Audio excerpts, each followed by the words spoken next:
So two of the most geopolitically important countries in the entire world just made very interesting moves into Bitcoin today, okay? One of these countries is already having their central bank print money to buy MicroStrategy shares, and they are actually the recipient or the holder of over $6 trillion of the offshore global money markets. And the other country that made a little bit of an interesting Bitcoin announcement today has the fourth largest GDP in the entire world. So, of course, who are we talking about?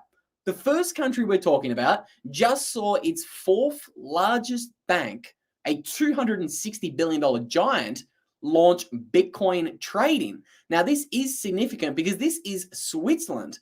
And recently we broke you this news of the Swiss central bank actually increasing their holdings of MicroStrategy by 60% last quarter. And we said, this is interesting. Pay attention to this. We don't expect this to be the last news story coming out of Switzerland. They've been buying MicroStrategy shares since Q1.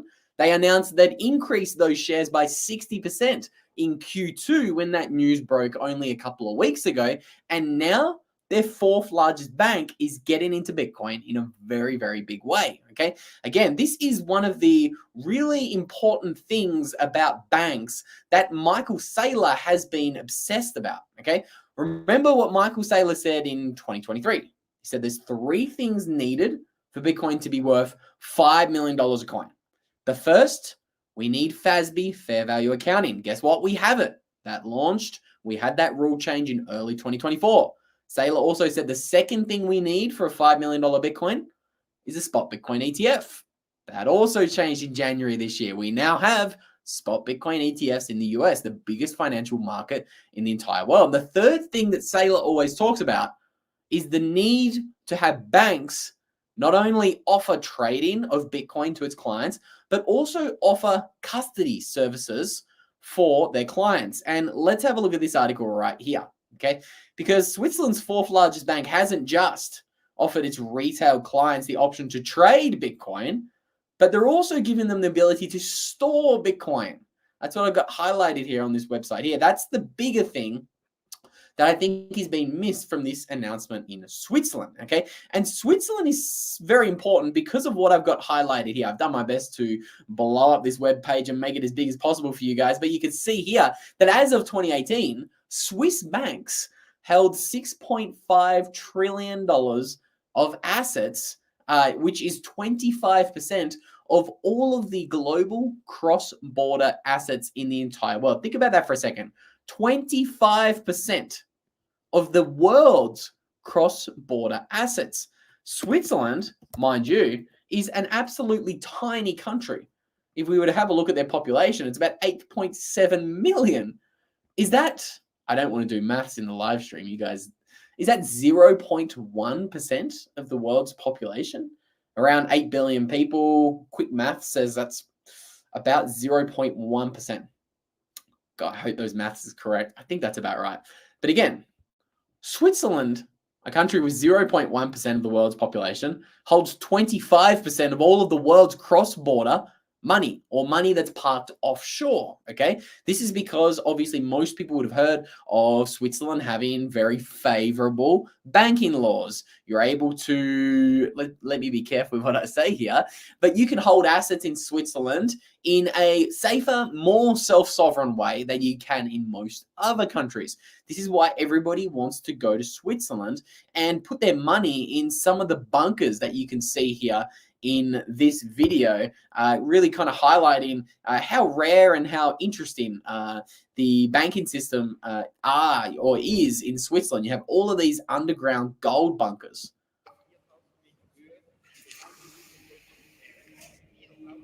There are bunkers everywhere in this country.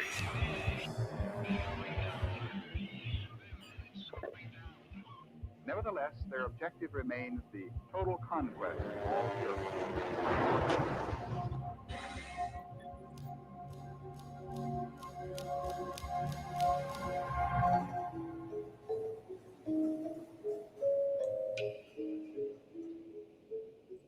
I'm currently inside of the largest bunker in all of Switzerland. It is massive. I mean, look at this place. 30,000 square meters of space, which is 300,000 square feet for those imperial people out there like me.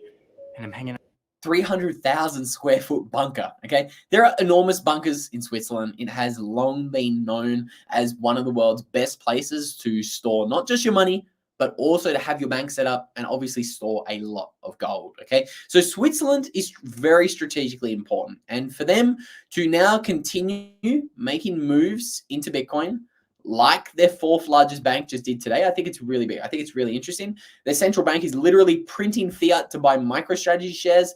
I think everybody is absolutely sleeping on, what is going on in Switzerland. They were the last country to abandon the gold standard in the 1990s.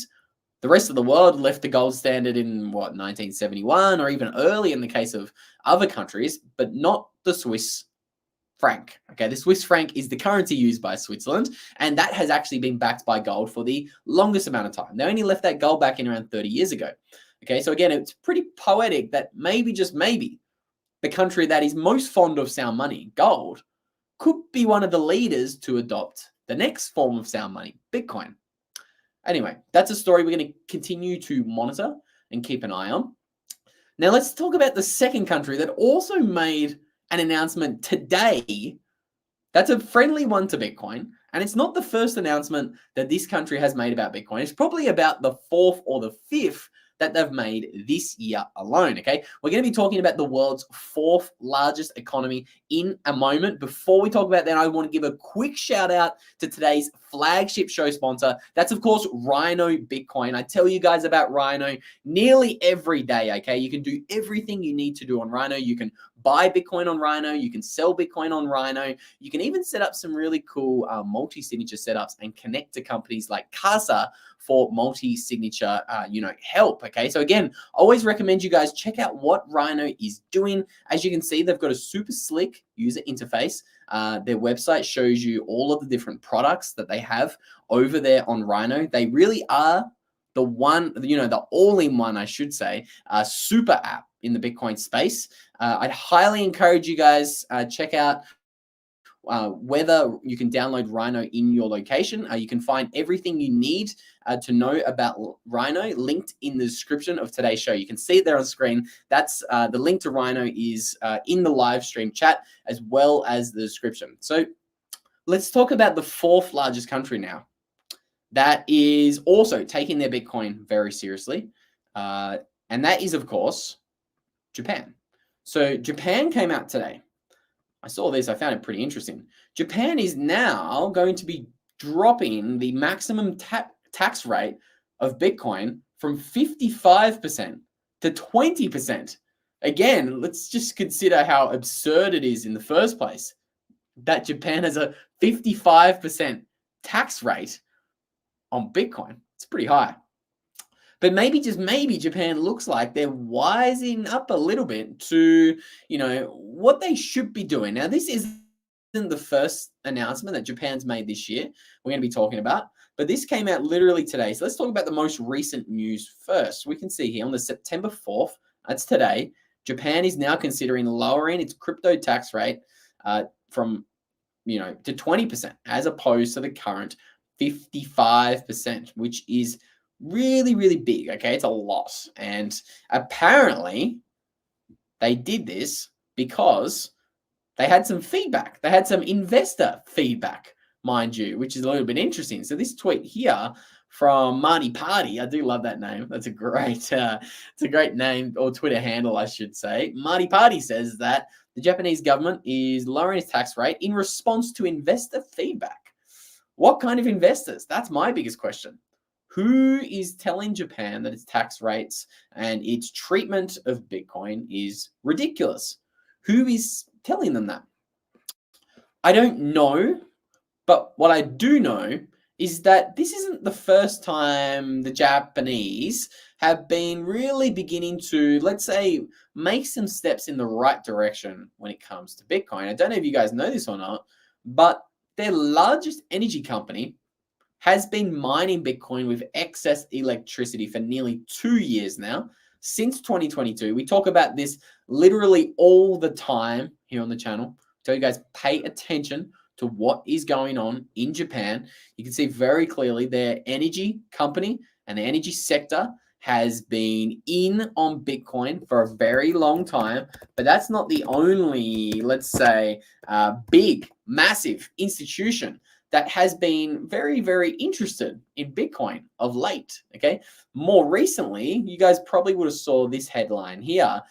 Japan's, well, there's no headline. Forbes is, well, I'd be careful what I say here, but let's just say Forbes is blocking my access here to the headline, but you guys can see it. Japan's $1 trillion pension fund is considering Bitcoin for diversification strategies. Again, we talk about this all the time. If the $1.7 trillion pension fund in Japan is talking about publicly diversifying into Bitcoin for, strategic purposes, I really do not think that they wouldn't be buying Bitcoin privately, or even just the people in this institution. They would have to be doing something behind closed doors. Okay. Speaking of closed doors, if you're not following us on Rumble, the ultimate closed door video streaming platform, make sure you are. We've already filmed, but we are planning on posting some exclusive content that's probably going to ruffle some feathers over there on Rumble. And you're going to get a little bit of a taste of what Luke Unhinged could be. Some of you guys comment and say I'm a little bit wild on YouTube. Wait till you see me on Rumble. I'll really let the hair down, so to say, over on Rumble. So make sure you're following us on Rumble. Linked in the live chat is our Rumble channel.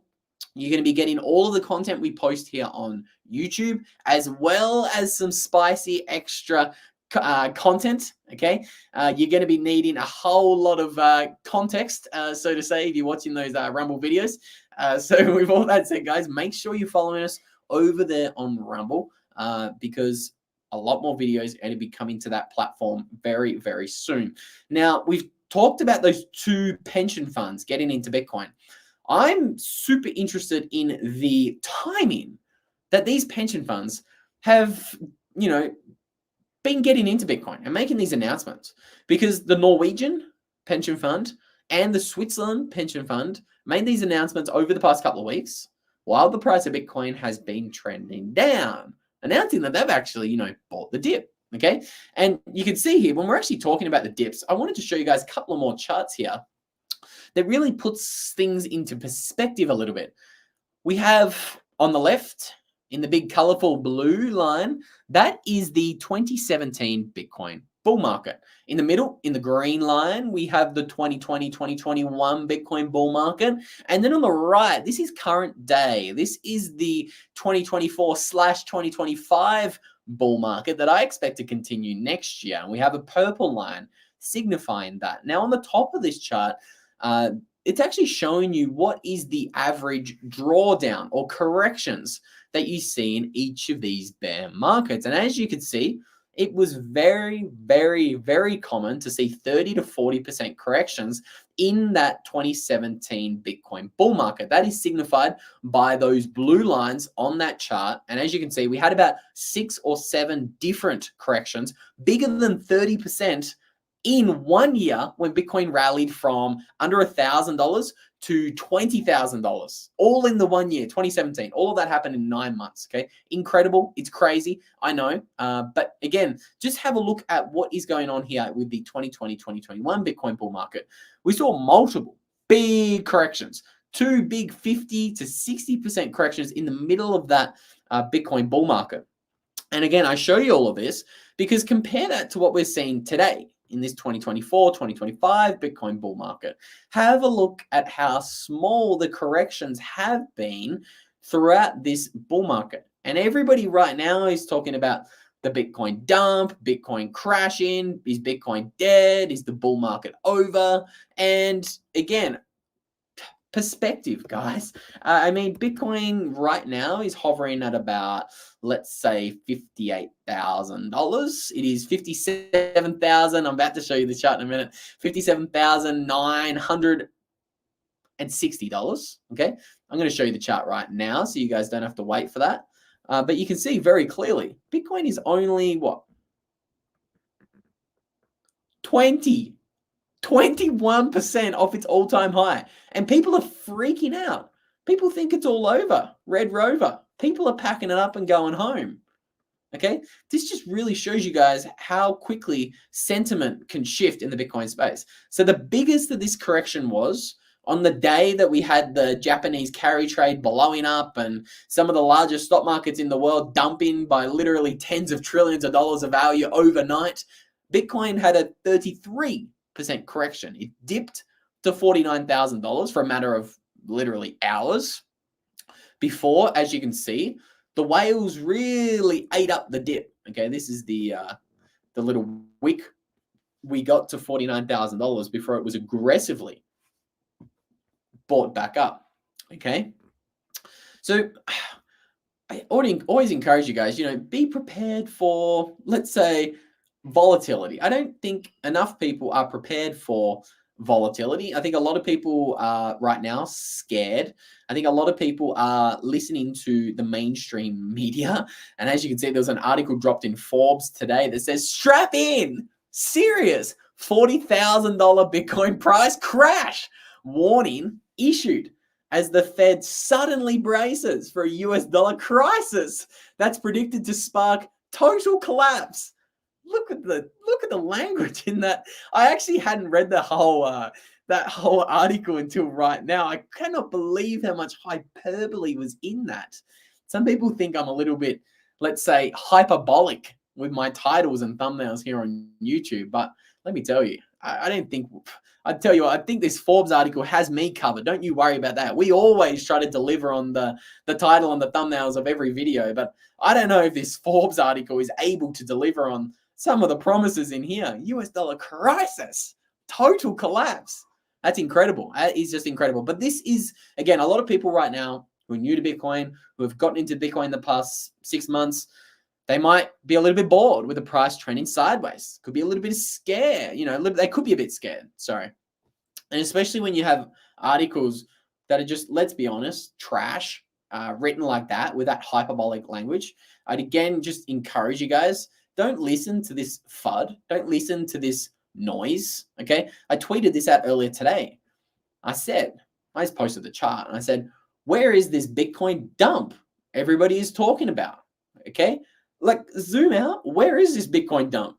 If you just look at the price chart of Bitcoin, it looks pretty healthy to me. I mean, in 2024 alone, Bitcoin's up over 50%. It's one of the best performing assets in the entire world.